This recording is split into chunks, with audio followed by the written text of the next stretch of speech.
Greetings and welcome to this edition of Positronic. I'm Barry P. Cook. I'm here to talk to you about the latest episode of Moon Knight. It was called Asylum. And as the episode starts, we see a kind of flashback where a young boy is yelling. And then very quickly, we see a woman telling someone that everything is their fault. Next, we're back in the present in the doctor's office. I say doctor, but it's really Harrow. And we find Mark there. He's a little bit bloody, and he's being told that he's delusional and that he's been creating fictions in his mind to deal with reality, such as that he's in an asylum and that there's a talking hippopotamus, things like that. And he doesn't take well to being told this, which gets him grabbed. But then we're back with he and Steven and the goddess Tawaret in the hall where we left them at the end of last episode. And she tells them that they're dead and in the underworld, which again, Mark doesn't accept, at which point he blurts out how it doesn't make sense that Steven is outside of his body. And he says it really quick and in passing, something like, no, none of this makes sense. I don't accept this. I don't accept that part. And this is crazy. And then you're outside of my body and I don't understand. I heard that and I thought, Wait a tick. did he say his body? But then they move on from it very quickly. And we see him try to leave the hospital. And as soon as he pushes open the doors, he finds himself on Sharon's boat before the scales with Steven, at which point Tawaret removes both of their hearts to weigh them against the feather, which puts the scale in a state of imbalance due to something that they seem to be hiding from themselves or from each other, which they have to go and find out about or undo back in the asylum so that their souls don't get consumed by the duat. Once back inside the asylum, they start looking into different rooms where they see different memories from one of their pasts or both of their lives. But the first room that they actually go into seems to contain the souls of the people that Mark has killed. As Steven figures out that that's who they all are, Mark is forced to explain to him that yes, they are all people he killed, but that most of them were bad, or that they're all bad, and that he didn't really like doing it, and that at certain points he wished that his abilities would have failed so that they could actually have killed him. This causes the scales to sort of slow down and to go back somewhat into balance, at which point the boy from the beginning of the episode shows up in the room, and Steven follows him into an area where he sees his parents in kind of a backyard barbecue setting, or people that he recognizes as his parents. He follows the boy, who also seems to be the child of the people that he thinks are his parents, and the friend of the boy as well, to a nearby cave as it begins to rain, which threatens to fill the cave with water and to drown the boys. And it turns out that the boy is Mark, and Steven recognizes him as Mark. And the next place that we see both Mark and Steven is apparently the funeral of the boy. I'm sorry, not the boy, the friend of the boy, which I guess wasn't his friend, it was actually his brother, where the person that Steven sees as his mother, who is apparently Mark's mother, yells at Mark for letting the other boy drown. And I'm saying, wait a minute, are we going to learn that? I get that whole thing again, like, Wait a tick. are we going to see that they're brothers? But then, wait, it's like, what's going on? But everything's moving so fast. It's so fast paced. You don't really have too much time to think about it because they keep jumping from scene to scene. And the next thing we see, for example, is from one of Mark's birthdays, and then another one of his birthdays at a different time where his mother is either not present or she is present, but she's still yelling at him about what happened in the cave.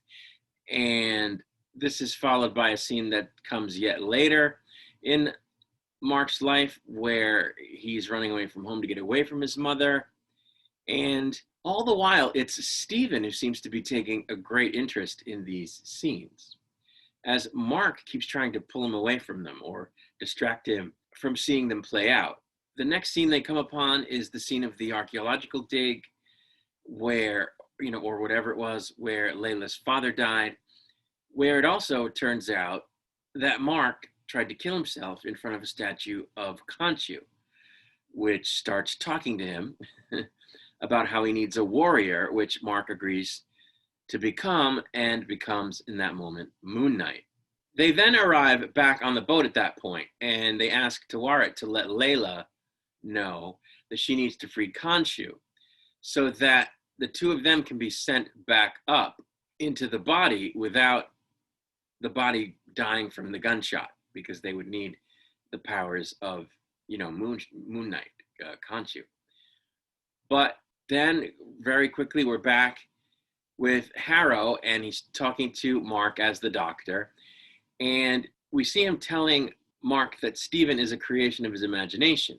And this leads to Mark finding himself in his bedroom with his boy self, which Stephen also shows up in, calling it his bedroom. And it's in this scene that we learn that Stephen is indeed a construct of Mark's, based on the archaeologist character from the Indiana Jones ripoff type movie that we saw the people in the asylum watching in the previous episode, and is not, in fact, the original person. In other words, it isn't the case that Stephen is a guy who has Mark in his head because of something that Khonshu did or whatever.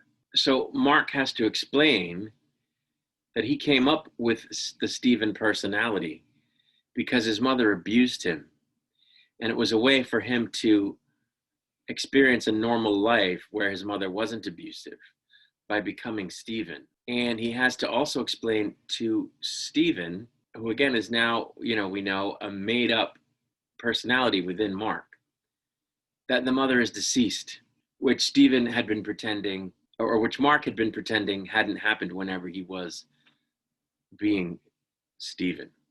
And we see a flashback of Mark taking her death really badly, but then becoming Stephen and pretending that it wasn't happening. And we see both Mark and Stephen watching this as a past event.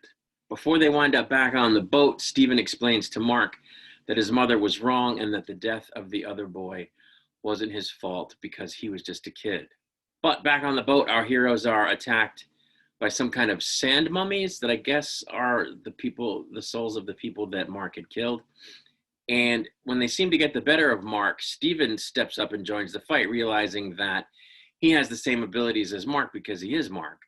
But then he falls off the boat and turns to stone while trying to get back to the boat, after which the scales finally balance completely, and Mark finds himself in the field of reeds, which is like heaven.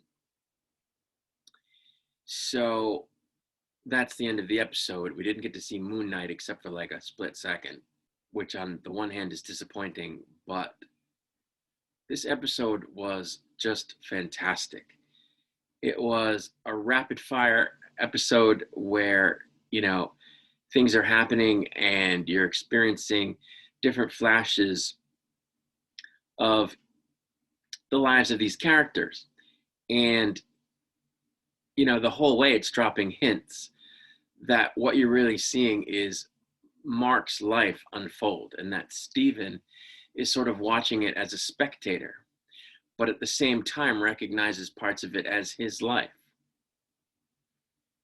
And we learn at the end that that's because it is because he was a creation of Mark's. He's a split personality, basically, of Mark's, that Mark created as a trauma response. And the whole thing is just very shocking and hits you really hard, because we didn't know that Stephen was not a real person, as it were. This whole time we thought he was the real person and Mark was someone that had lived and died and somehow wound up in his head, when the truth of the matter is that Mark's the real person and Steven is the construct. And to sort of have that rug pulled out from under us with like no warning or practically no warning was really unsettling. And it just makes you feel bad for Steven as a character, because he has to realize that he's not real in that moment, and that his mother's dead, which, you know, he didn't have issues with the way that Mark did. In his mind, his mother was normal. So it was just a very emotional episode and powerful. A great deal of the credit for that goes to Oscar Isaacs, who is just incredible in this episode. I've said it before that he does such a good job of portraying these two characters distinctly that you forget it's the same actor. It's like there are literally two people on screen when he's conversing with himself. And in this episode, the two characters go through very different emotions, not only from themselves at different moments, but from each other. Each themselves goes through different emotions over the course of the episode, but those emotions are different for each character from moment to moment, as well as between the two characters from moment to moment. And there isn't a moment where you don't fully believe that each of those characters are experiencing those emotions as different people. And the credit for that, like I said, largely goes to Oscar Isaacs, who is amazing in this episode. So where do we go now? There's one episode left. And it would seem that Steven has been sidelined, that we're not going to see Steven anymore. And that when Mark finally gets sent back up to his body, he will again have the powers of Khonshu if Layla is successful at freeing him from the statuette. And that the story will somehow resolve, that the confrontation will happen between Harrow and Mark, who are the avatars of Khonshu and I guess Amit, or there will at least be a confrontation. Whether or not it'll be resolved remains to be seen, because, you know, they call this a limited series, but I can't see them wrapping it all up in one episode. So my feeling is that we're going to get a second season, and that's not unprecedented in television. The show Big Little Lies with Nicole Kidman was supposed to be a one-off limited series, but they did a second season.